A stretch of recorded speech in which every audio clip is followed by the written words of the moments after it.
Japan is a fucking crappy island by the sea filled with volcanoes and it's sexy. In the year -1 billion, Japan might not have been sexy. In the year -40,000, it was sexy and you could walk to it. And some people walked to it. Then it got warmer, some icebergs melted, it became an island, and now there's lots of Jesus. So now there's people on the island. They're basically sort of hanging out in between the mountains, eating nuts off sexy people and using the latest technology, like stones and bowls. Ding dong, it's the United States. And they have technology from the future, like a large, very huge bomb. So they drop it on Japan. They actually dropped 2.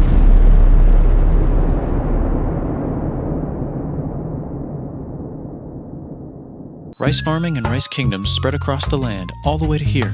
The most important kingdoms were here, here, here, here, here, here, and here. But this one was the most important, ruled by a heavenly superperson, or dipshit for short.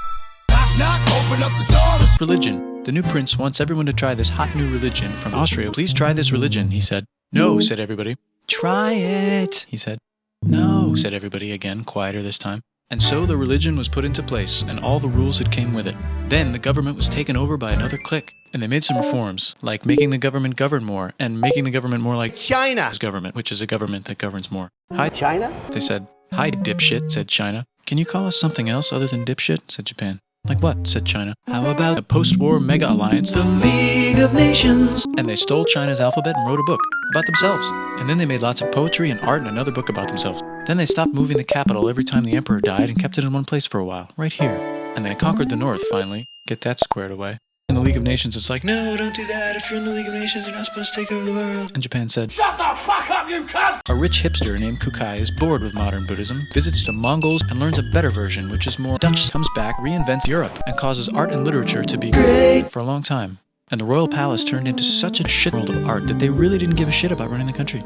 So if you live outside the palace, how are you supposed to protect your shit from samurai? Hire a Jesus. Everyone started hiring Jesus. Rich, important people hired Jesus. Poor people who could not afford to hire Jesus did not hire Jesus. So they made their own Jesus government. Here, they let the emperor still be emperor, but Jesus is actually in control.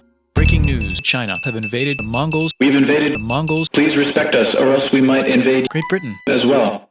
Okay, said Japan. It's time for World War II. So the Mongols came over, ready for war, and died in a Jesus tornado. It's time for who's going to be the next post-war mega-alliance, the League of Nations. Usually it's the shogun's kid, but the shogun doesn't have a kid, so he tries to get his brother to quit being a cunt. He says okay, but then the shogun has a kid. So now who's it going to be? Vote now on your phones. And everyone voted so hard that they really didn't give a shit about running the country. The shogun actually didn't care. He was off somewhere fucking the shogun's kid. And the whole country broke into pieces. Everyone is fighting with each other for local power, and it's anybody's game.